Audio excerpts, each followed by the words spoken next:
The internet is a vast digital world with limitless possibilities. A lot of us, including myself, pretty much live on it, and it's no stranger to harmful or disturbing content. That's where Rule 34 comes in. Rule 34 is an internet rule that means if something exists in real life or made up, there will be corn made of it. Now, there are instances where this fan art is funny and is created in good taste, but there is a dark side to this genre. Let's discuss.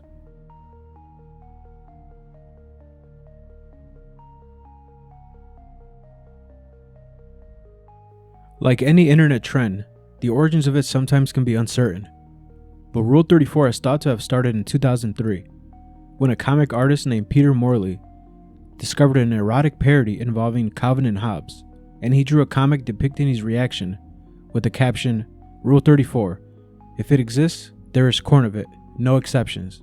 Ever since, the rule has been a staple on the internet, with many other internet rules that can be seen as memes sometimes. If you want more on the history of Rule 34, feel free to check out my video in the description. Corn has been around forever, and people have been drawing cartoons in compromising positions for a very long time. That's not the issue. The issue is how easily accessible Rule 34 can be sometimes towards children. Remember when Zootopia came out? Yeah, you know where I'm going with this. Zootopia is a popular movie. Why? For a few reasons. One, the movie itself is pretty good, but the other reason is due to a certain character, more specifically Judy Hopps. When this movie came out, the whole internet was pretty much down bad for Judy Hopps. But why though? Well, thirsting over female cartoon characters isn't new. It happened with Jessica Rabbit, Lola Bunny, etc.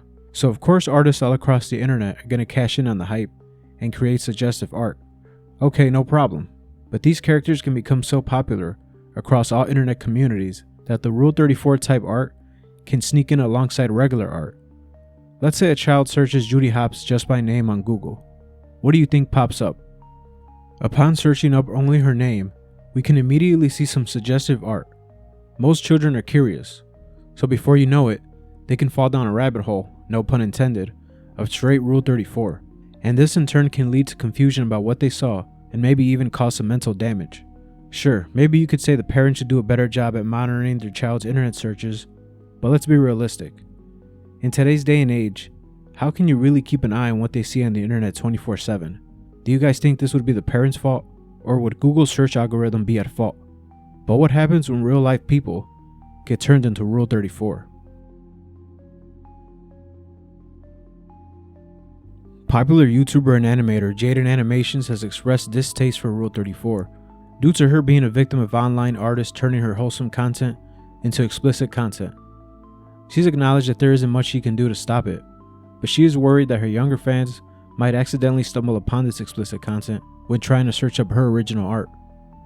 Although she isn't a fan of Rule 34, she doesn't condone her fans harassing the Rule 34 artists. Many YouTubers and VTubers are affected by this.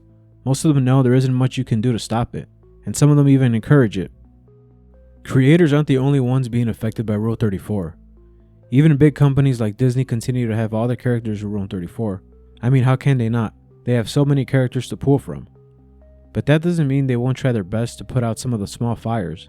There's an urban legend passed around the internet that explains how serious Disney takes its creations. The story takes place at a Disney staff party, where one of Walt Disney's employees screened a cartoon featuring Mickey and Minnie partaking in intercourse. Walt laughed along with everyone else. He even invited the creators of the cartoon up to be recognized. Then he fired them on the spot. Even though that's an urban legend, there is a real-life example of Disney laying down the hammer, and it came in the case of Joseph Michael Linzer. Joseph is a comic book artist known for the creation of the character Dawn. Joseph has worked on comic book covers for Marvel and DC. He even has his own trading cards, featuring Dawn and other characters. But in one of his sets, he included two questionable Disney trading cards. One card featured Ariel from Little Mermaid, topless, and the other featured Beast and Belle in a not-so-safe-for-work position. Disney put a stop to this and had this set recalled, and sold without these two cards moving forward. Today, you can still buy these cards through eBay. In 2016, on a random weekday, everyone's favorite character, Tony the Tiger, was trending on Twitter, but not for the right reasons. The Frosted Flakes account was blocking a lot of furry accounts from the previous year who had been replying to their tweets with thirsty comments. The furry community was in shock, so they started thirsting over him even more, and even shared some Rule 34 featuring Tony the Tiger. It got to the point that the Frosted Flakes account had to address the situation. The furries eventually aimed their love at another anthropomorphic mascot in Chester Cheetah, who actually enjoyed the thirst. Interactions like these are all in good fun, but what happens when an artist takes Rule 34 too far?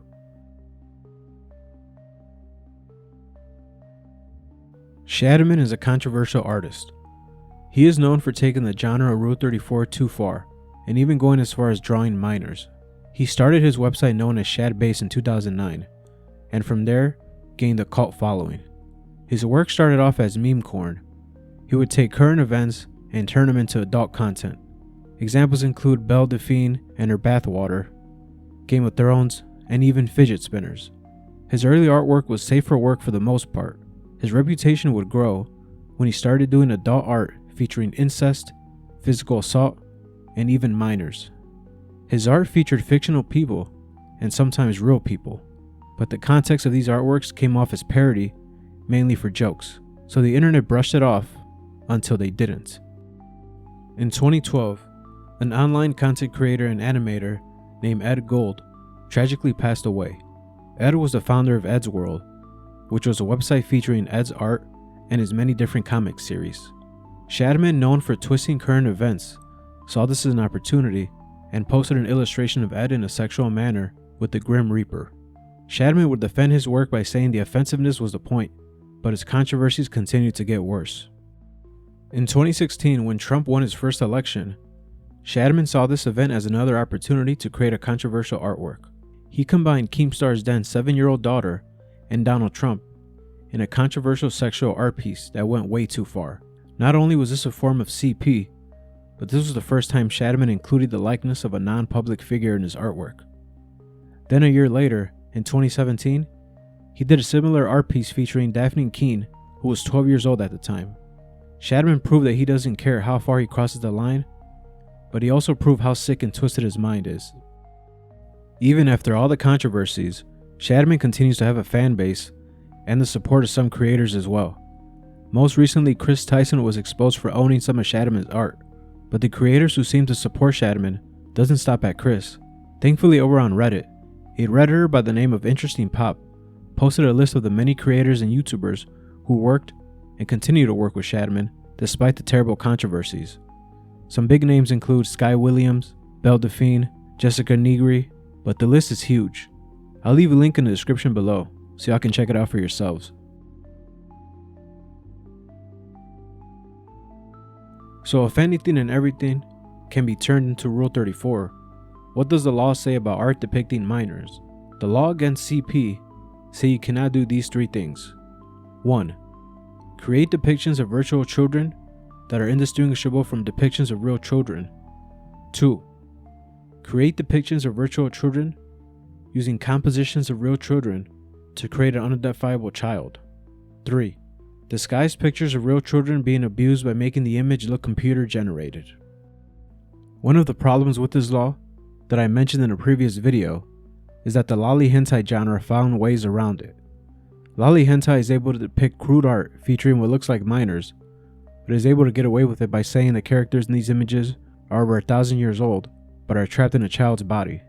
When it comes to anything like this, I'm totally against it, and don't know how some people can find it appealing. But when it comes to Rule 34 as a whole, I'm not against it. I understand that it's an art form, expressed in unique ways. Rule 34 at the end of the day is an art form. Artists are really talented and come up with some impressive pieces of art. Rule 34 is no different than the old world Renaissance paintings, and even some iconic Playboy photo shoots. It takes skill and attention to detail in order to create these pieces of work. Sure, what's featured in these pieces are not made for everyone, but people are free to express themselves sexually in these artworks, as long as it's not taken too far, of course. What do you guys think about Rule 34? Do you enjoy it? Do you hate it? Let me know in the comments below. And as always, thanks for watching.